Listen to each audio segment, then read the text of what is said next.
have you ever been in Guild Wars 2 and been like, I'm bored or I'm lost? Well, today I have my top 10 things to do in Guild Wars 2 when you're bored and or lost. So let's get started. Coming in at number 10 is crafting. Now for some people, crafting can be an absolute chore, especially for me. But for others, it's a great way to spend your time in Guild Wars 2. You can make a bunch of money, great, cool, and unique armor and weapon skins, and generally feel great about yourself when you finally max out your specific crafting. Though, sadly, I don't think I will ever be able to do that, given my attention span and lack of time in general. So, kudos to anybody who actually gets all their crafting to max. Coming in at number 9, we have map completion or exploration. One can obtain map completion by completing all the maps in Central Tyria, excluding the ones added in the Heart of Thorns expansion. Now each of the 5 races have their own unique themed capital cities and starting zones. Starting off with the Asura, their capital city is Ratasum. Next, Sylvari, their capital city is The Grove. Humans have Divinity's Reach, the Norn have Holbreck, and the Char have the Black Citadel. Now, their starting zones are, the Asura have Metrica Province, Sylvari have Caledon Forest, humans have Queensdale, the Norn have Wayfarer Foothills, and the Char have Plains of Ashford. Now, these are just the starting zones. There are many more intermediate and high-level zones. Or is one of the end game zones you can get to just by playing the base Guild Wars 2 game. Now, this is infested by Risen and Risen abominations. They are very dangerous, so please be advised you may die a couple times. Now, in Heart of Thorns, they added extremely challenging content in the form of Tangled Depths and Dragon Stand. But they also have 2 other maps, known as Verdant Brink and Orc Basin. Tangled Depths and Dragon Stand are one of the 2 hardest maps they put into Heart of Thorns. Dragon Stand, though, is getting a little bit more easier now that everyone's getting a little bit more used to it, but Tangled Depths I have still yet to complete. The Dragon Stand is where Mordremoth resides, and all his little Mordrem minions come to play.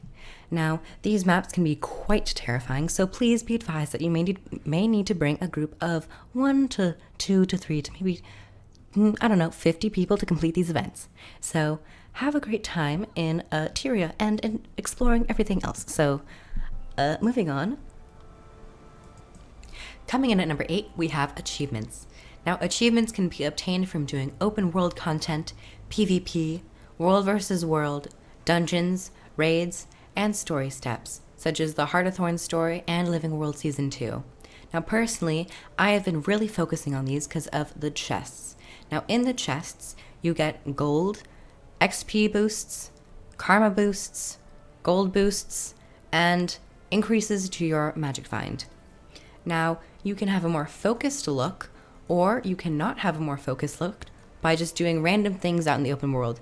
But if you truly want a more focused and narrow-minded way of looking at achievements, I suggest you read your journal, and in there you will find achievement tabs, and more specifically, look at the story stuff, because you have specific goals to hit, and you know if you hit those, you will get achievement points, rather than just going, oh, looks like I killed 1,000 dredge, I get an achievement point.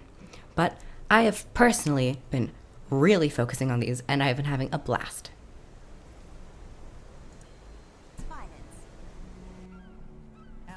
Coming in at number 7, we have Fashion Wars, or more commonly known as the wardrobe system. Now, in the Guild Wars 2 community, we call dressing up your character Fashion Wars, and especially when I'm bored, I really enjoy partaking in this little fun side thing you can do. Now, if I really feel like making my character all glittery, sparkly, and fabulous, I will. But if I really feel like making that character bloodthirsty and hard and cold and skull-cracking, I will. But it all depends on the time of the month and the astral lining. But whenever I'm bored, I like to see what I can put on my character, and I like to see what I can go out and get. And especially if I find that I don't have anything to do, I will go and look up some skins and be like, ooh, that's cool. And I will go out and find them in the world. Though if they're on the gem store and I don't have enough gems, it's a sad day for Kroof. It's a very sad day, because especially, this is like the 5th time, maybe the 500th time I mentioned it, but all I'm going to say is, Casimir staff.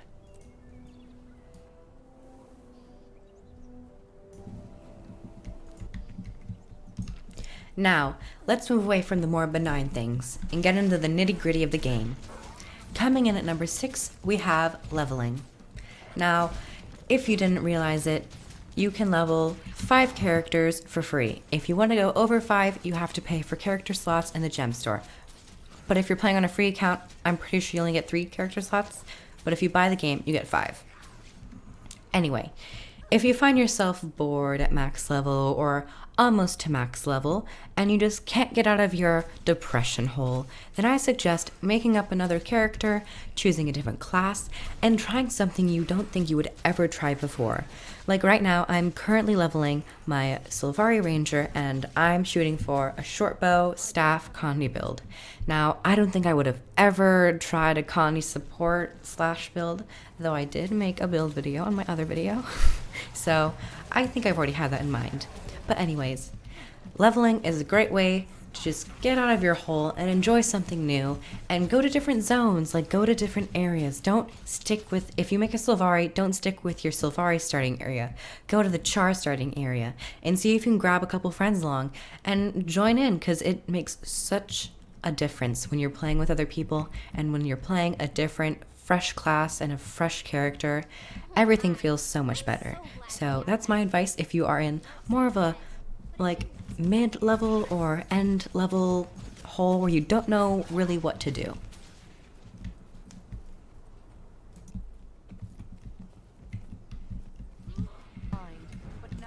Coming in at number 5, we have lore and story. Now this game has an absolutely great, fleshed out story, and if you're a real lore nut or enjoy a fantastic story, Guild Wars 2 is going to be the game for you.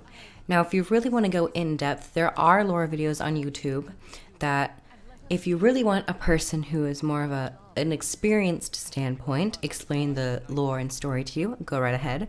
But I personally suggest just playing Guild Wars 2, or you can read the not 1, not 2, but 3 books that were published around the Guild Wars 2 universe.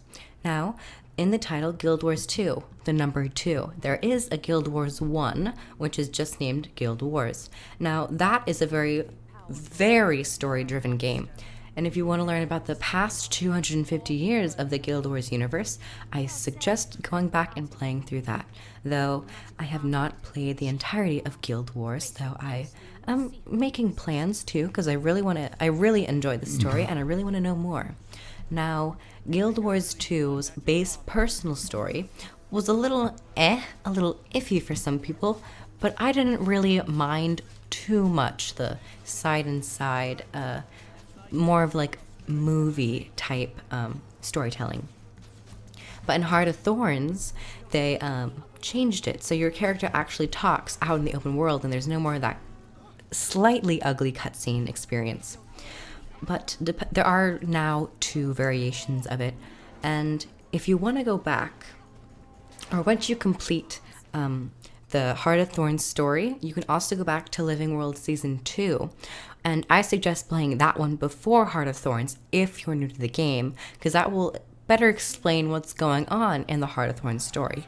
Now, Season 1 is not replayable as of yet, but hopefully they will make changes to allow us to replay Season 1. But we can replay Season 2, and we can also now replay the story of Heart of Thorns. My sweet Everett, where do I go from here?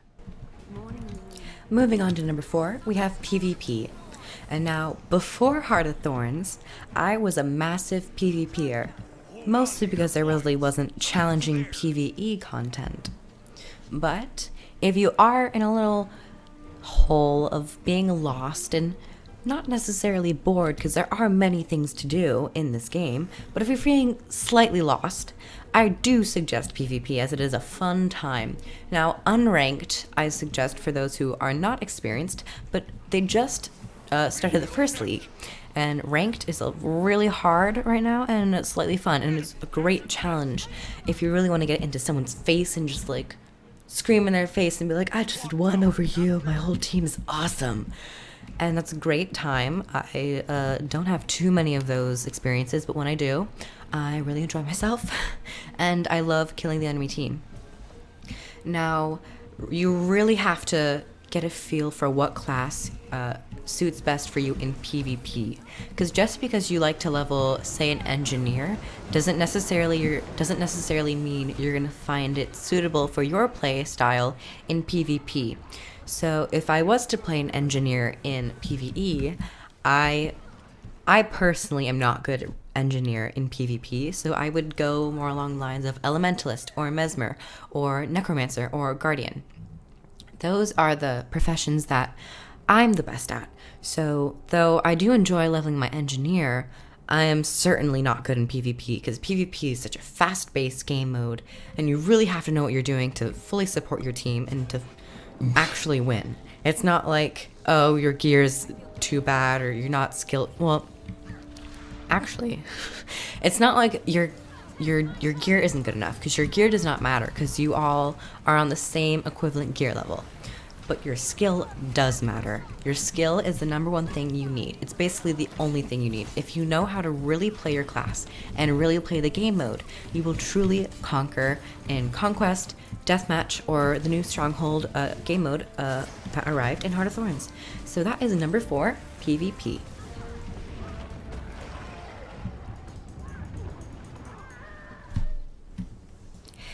Coming in at number 3, we have World versus World, or World versus World versus World. I think I did that right. World versus World versus World. Yes. 3 servers are pitted against each other in one giant arena. Now, I have not been playing too much World versus World because right now it's not in a good spot, but if you really enjoy large zergs, I suggest going to the Edge of the Mists, or I think it's like the central, I think it's called the central map, which isn't the new map added in Heart of Thorns. So if you really do want to go out and try large zerg events, which I occasionally enjoy, head into World versus World. You get great experience, especially if you're leveling the character, or just for getting hero points, because that's a new currency to get. I heard it's really fast to get hero points, so if you do want to get an easy way of getting hero points for your elite spec, go into World versus World and see how you fare. And good luck. Coming in at number 2, we have raids. Raids are so challenging. Emphasis on challenge. I'm about to rip my hair out on the Veiled Guardian. I have yet to down him, and I'm really hoping to down him sometime next week. Maybe in 2 months. Depends on how my whole group is going. But if you are at 80 and you are kind of bored, try to get into a pug group, or if you have a guild group, go in there, see if you can down the Veiled Guardian. If you down the Veiled Guardian, go to Gorseval immediately and tell me how it is, because it seems really difficult. I can't even imagine getting to Gorseval right now. I am really stuck on the Veiled Guardian, but it is so much fun. It gets me out of boredom. I keep saying boredom. I mean being lost, because there is no such thing as boredom in this game to me, and I hope it's not to you. But if I'm feeling lost, I try to get in a raid and try to test my mettle against these huge bosses that drop amazing loot, and I really want to know what I get. It's like an addiction. So now we're going to be moving on to number 1, and it's a really special subject. So here's number 1. Have like the mental capacity to like plan out what I'm gonna say, because I don't usually like doing that. Drum roll, please. Coming in at number 1, we have join a friendly guild. Probably not what you were expecting, but if you are bored and or lost, the best thing to do is find a group of friends that you can connect with at any time and who you know will be there for you no matter what. That's my number 1 tip in this game if you're feeling lost, a little sad, and don't know what to do. Because if you have a guild of friendly people, you can do all the things listed above and or below, depending on how you look at this, and you'll have a better time. And literally, guilds, you can now have 5 guilds and chat with them at the same time. But having a group of friends literally has kept me in this game for so long.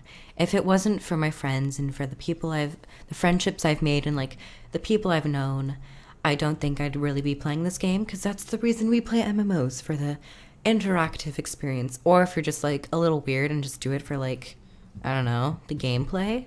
I mean, that's a valid reason, but you're going to encounter people if you like it or not. And so I suggest, if you're bored or if you're lost, reach out for a couple people. And you always have me. I'm always here for you guys. So I'm always here for you. So don't feel bad if you're feeling lost. Comment down below and then we'll sort things out. So this was number 1. Join a friendly guild. It will help everything. Thank you guys so much for watching. I hope you subscribe, keeps me motivated. Like the video if you liked it, and comment down below. This was a really fun time to make for you guys, and I hope you enjoyed. And I'll see you guys in the next video. Take care. Love you all. Goodbye.